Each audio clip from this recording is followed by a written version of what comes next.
Right breaking news చూస్తున్నాం. నల్గొండ జిల్లాలో ఘోర బస్ ప్రమాదం త్రుటిలో తప్పింది. చిట్యాల మండలం పిట్టంపల్లి దగ్గర NH65 వెళ్తున్న విహారీ ప్రైవేట్ ట్రావెల్ బస్సులో ఒక్కసారిగా మంటలు చెలరేగాయి. ప్రమాదం జరగగానే డ్రైవర్ అప్రమత్తమయ్యాడు.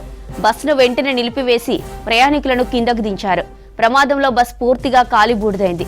ప్రమాద సమయంలో బస్సులో మొత్తం 29 మంది ప్రయాణికులున్నారు. బస్ హైదరాబాద్ నుంచి నెల్లూరుకు వెళ్తుండగా ఘటన జరిగింది. ఘటనా స్థలాన్ని పరిశీలించారు చిట్యాల సిఐ నాగరాజు. ఘటనపై కేసు నమోదు చేసి దర్యాప్తు చేస్తున్నారు. ఇంజిన్లో షార్ట్ సర్క్యూట్తో ఒక్కసారిగా మంటలు చెలరేగినట్టు తెలుస్తోంది.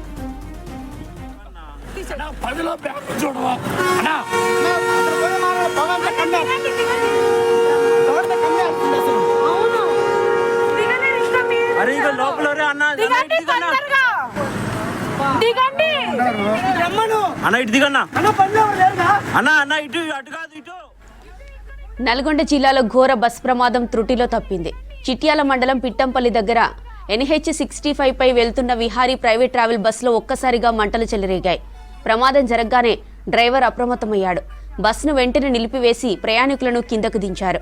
ప్రమాదంలో బస్ పూర్తిగా కాలిబూడిదైంది. ప్రమాద సమయంలో బస్సులో మొత్తం 29 మంది ప్రయాణికులున్నారు. బస్ హైదరాబాద్ నుంచి నెల్లూరుకి వెళ్తుండగా ఘటన జరిగింది. ఘటనా స్థలాన్ని పరిశీలించారు చిట్యాల సిఐ నాగరాజు. ఘటనపై కేసు నమోదు చేసి దర్యాప్తు చేస్తున్నారు. ఇంజిన్లో షార్ట్ సర్క్యూట్తోనే ఒక్కసారిగా మంటలు చెలరేగినట్టు తెలుస్తోంది.